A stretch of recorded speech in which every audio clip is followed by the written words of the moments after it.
হাসির কারণ হতে, কারো কান্নার কারণ না। আমিও জীবনের আগের মাথায় ভুল করে কারো হাসি, কারো হাসিরও প্রচুর মানুষের হাসির কারণও হয়েছি, আবার কারো কারো দুঃখের কারণও হয়েছি। কেউ কেউ আমার জন্য কেঁদেছে, তার জন্য আমি মন থেকে ক্ষমা প্রার্থী, তার জন্য আমি ভগবানের কাছে ক্ষমা প্রার্থী। তার জন্য আমি অনেক কষ্ট পেয়েছি, জীবনে অনেক সহ্য করেছি, হাড়ে হাড়ে নিজের ভুলের ফল হাড়ে হাড়ে গুনে গুনে টের পেয়েছি। একদম অস্বীকার করতে আমি লজ্জা পাই না। নিজের সমস্ত পাপের ফল আমি হাড়ে হাড়ে টের পেয়েছি, হাড়ে হাড়ে পেয়েছি। তাই তোমাদের দিদি হিসেবে বলি, বন্ধু হিসেবে বলি যে তোমরাও মানুষের চোখের জলের কারণ হয়েও না। আমার মতন হাড়ে হাড়ে টের পেতে যেও না, অনেক কষ্ট হয়। ওরে বাবা রে বাবা, পিছন হেঁটে হাতে চলে আসে। আর যে কত কষ্ট হয় সে কষ্ট আমি বলতেও পারবো না এখন। এটা বলতে যাচ্ছি আমায় খারাপ ভেবো না। আমি ফার্স্ট ডে থেকে তোমাদের পাশে ছিলাম, আছি, থাকবো। মানুষ হয়ে প্রত্যেকটা মানুষের পাশে আছি, ছিলাম, থাকবো। ইউটিউবার হয়ে প্রত্যেকটা ইউটিউবারের পাশে থাকার চেষ্টা করি। আবার সব ইউটিউবারের পাশে তো থাকা যায় না, কেউ কেউ তো আবার নানান রকম ইউটিউবার আছে এই দুনিয়াতে, কিন্তু বেশিরভাগ তোমাদের তো তাকেও অ্যাপ্রিসিয়েট করতে দেখেছি, যিনি ঝান্ডা নিয়ে দল করেন, যিনি রায়বাবু আর কি, সুখেন্দু শেখর রায়বাবু, যাই হোক, যিনি একটা দল করেন, তারপরেও প্রতিবাদ করলেন, পোস্ট করলেন, পোস্ট মুছে ফেললেন, আবার পোস্ট করলেন, আবার মোমবাতি হাতে রাস্তায় দাঁড়ালেন, নামলেন, দুঃখ পেলেন, কান্নাকাটি করলেন, তাকেও তোমরা অ্যাপ্রিসিয়েট করেছো। তো ঠিক আছে না, ঠিক আছে। প্রতিবাদ কেউ করতে চাইছে, করতে দাও, করতে দাও। এভাবে মানসিকভাবে গায়ে হাতে দিয়ে গায়ে পড়ে সবার দিকে তেড়ে যেও না।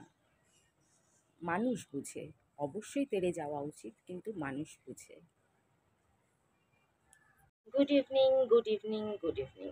এই তেলটা আজ অব্দি ওপেনই করলাম না, যা গরম লাগছে, কুলারেও ঘুমানো যাচ্ছে না, তো ভাবলাম তেলটা খুলেই ফেলি।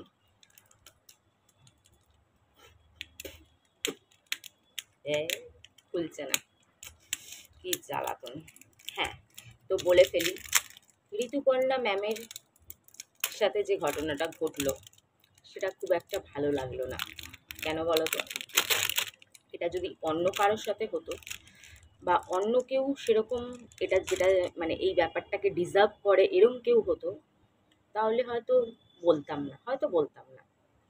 কিন্তু ঋতুপর্ণা ম্যাম, তাকে আমি কোনোদিন কাউকে কুকথা বলতেও শুনিনি, কাউকে ছোট করতেও শুনিনি। বরঞ্চ এর আগেও যত ঘটনা ঘটেছে, খারাপ খারাপ ঘটনা, একবার হলেও বলতে শুনেছি, একবার হলেও প্রতিবাদ করতে শুনেছি। তাকে কোনোদিন ঝান্ডা হাতে মিছিলেও দেখিনি, বা কেউ প্রতিবাদ করছে তাকে ছোট করতেও দেখিনি, বা কাউকে অপমান করতেও দেখিনি। সে একটা হাস্যকর ঘটনা ঘটিয়েছিল, তার জন্য সোশ্যাল মিডিয়াতে অনেক হাসাহাসি হয়েছে, অনেকে অনেক কথা বলেছে। কিন্তু এইভাবে গায়ের উপর পড়ে গিয়ে গাড়িতে ধাক্কা ধাক্কি দিয়ে, পারে তো তাকে ধাক্কা দিয়ে, কোথাও না কোথাও বিবেককে প্রশ্ন করো, এতটা ঠিক হয়? প্রতিবাদ মানুষ কত রকম ভাবে করছে জানতে পারলাম। কেউ শপিং করতে গেছে দেখলাম, শপিং করতে করতে শপিং এর ব্যাগ নিয়ে ফিরে আসার সময় প্রতিবাদে ঢুকে যাচ্ছে। কেউ বাসে করে কোথাও যাচ্ছে, বাস থেকে নেমে প্রতিবাদে ঢুকে যাচ্ছে। কেউ কাজ করছে, কাজ করতে করতে প্রতিবাদে মিশে যাচ্ছে।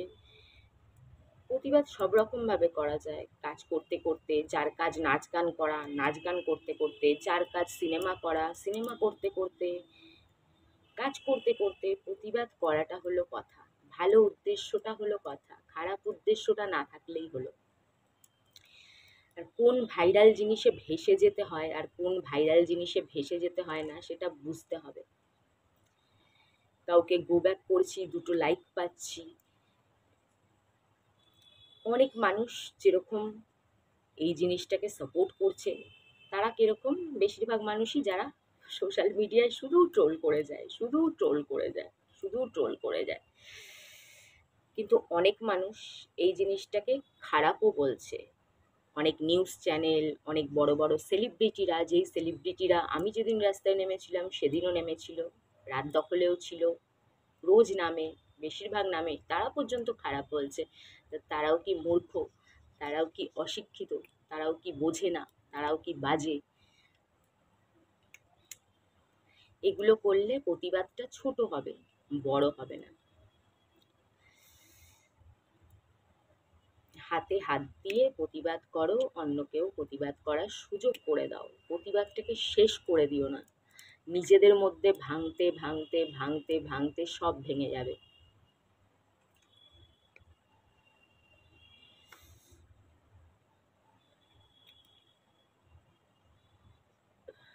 আর নারী হয়ে নারীদের এতটা অপমান করে হ্যাপি হইও না। সে যদি সত্যি খুব খারাপ হতো, খারাপ মানুষকে গো ব্যাক কেন? খারাপ মানুষকে ওই যে সেদিন দেখলাম যে একটা মাথায় বাড়ি খেলো, খারাপ মানুষকে মাথায় বাড়ি, গো ব্যাক সব ঠিক আছে, কিন্তু যাকে তাকে না, তাই না? যাকে তাকে না।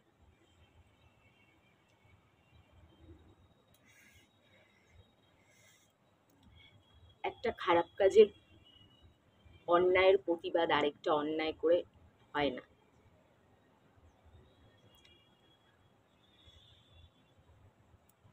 প্রতিবাদ করার অধিকার প্রত্যেকের আছে। সিনেমা আর্টিস্ট, সিরিয়ালে, সকলে। একজন রিস্কাওয়ালা ভাই, একজন ট্যাক্সিওয়ালা ভাই, এমনকি পলিটিশিয়ান, সবারই প্রতিবাদ করার অধিকার আছে। কত কিছু দেখলাম, আমি যেদিন নেমেছিলাম একজন হেডশেপ করলো, ওখানে বসে হেডশেপ করলো, মাথার মধ্যে লেখালো, সেটার ভিডিও করলো। কি হয়েছে তাতে? সে তার ভিডিওর মাধ্যমে প্রতিবাদটা তুলে তো ধরেছে। আশেপাশে কয়েকজন এটা নিয়ে কানাঘুষো করছিল, কিন্তু আমি কিন্তু এইটা নিয়ে কিছুই বলিনি। যেহেতু আজকে বলছি, তাই তোমাদের বোঝানোর জন্য হয়তো বলছি।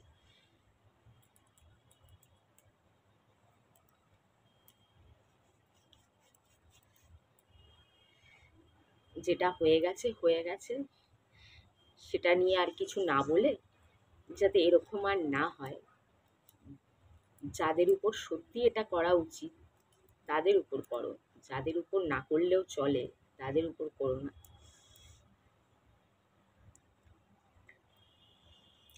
সর্বোপরি একটা কথা বলবো, আমি বিশ্বাস করি ডাক্তারবাবুরাও এই জিনিসটাকে সাপোর্ট করবেন না। তোমাদের যদি বিশ্বাস না হয় তোমরা ডাক্তারবাবুকে জিজ্ঞেস করে দেখতে পারো, ডাক্তার সমাজ কি এই ব্যাপারটাকে সাপোর্ট করে? করে না, আমি জানি। তাহলে যাদের জন্য লড়াই, ডাক্তার সমাজের জন্য আর সমস্ত মহিলাদের জন্য, সেই ডাক্তার সমাজও এই ব্যাপারটাকে সাপোর্ট করবে না।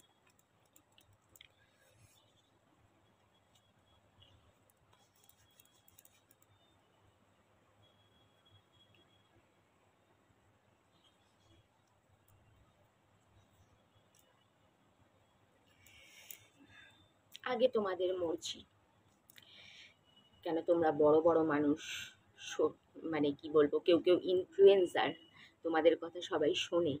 তোমরা যদি মানুষকে ভুল পথে চালিত করো, মানুষ ভুল পথে যাবে। তোমরা যদি মানুষকে ঠিক পথে চালিত করো, তাহলে মানুষ ঠিক পথে যাবে। চলো টাটা।